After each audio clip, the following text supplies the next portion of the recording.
I am indeed encouraged that this platform has established itself as an integral part of BRICS. It is indeed a singular honor for my country to host this meeting, which coincides with the centenary of the birth of South Africa's beloved first democratically elected president, Nelson Rolihlahla Mandela, as well as another struggle icon of ours, Nontsikelelo Albertina Sisulu. These celebrations are important to us because they continue to inspire us to be the agents of change that will contribute to the development of Africa and other developing nations, particularly within the BRICS context. The Middle East and North Africa are regions that since ancient times have had rich civilizations and traditions. They are at a critical juncture in their history as they struggle to contain and resolve their conflicts and overcome extremism. The underlying causes of these conflicts are deeply complex.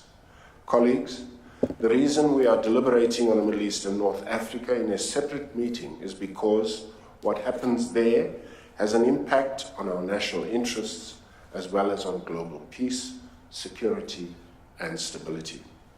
However, it has become even more critical since the 2011 Arab uprisings because conflicts of diverging origins across the Middle East and North Africa have intersected and spread into other regions, north and south.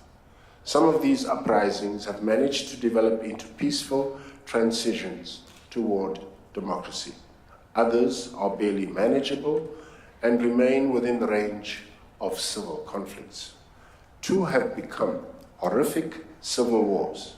As a result, what has been happening in the region has been radiating into the international geopolitical sphere, where more than the interests of the particular countries of the region are at stake. Allow me the opportunity in my welcoming to dwell briefly on the so-called Middle East peace process. Colleagues, let us be frank with one another.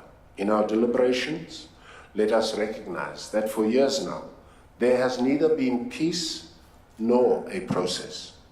It has been stuck, and recent developments, particularly in Gaza and with the US Embassy having moved to Jerusalem, have led to the situation becoming even graver with dire humanitarian consequences for the Palestinians not only in Gaza and the West Bank, but also within Israel itself.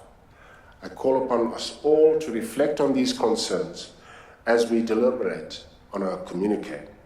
Colleagues, I trust that we will do the same when we discuss the other issues on our agenda. My hope is that our communique will reflect our distress about the situations in Syria and Yemen, and that we will engage in a spirit of solidarity with the intolerable suffering of innocent civilians who bear the brunt of the cruelty of terrorism, political expediency, and inaccessibility to humanitarian assistance in some areas, but particularly in Yemen. Finally, I thank you for your presence today, and most importantly, for your commitment and collaboration. I'm looking forward to us reaching consensus on a communique that will highlight the serious realities we face and will signpost how we, as BRICS, intend to contribute to resolving them.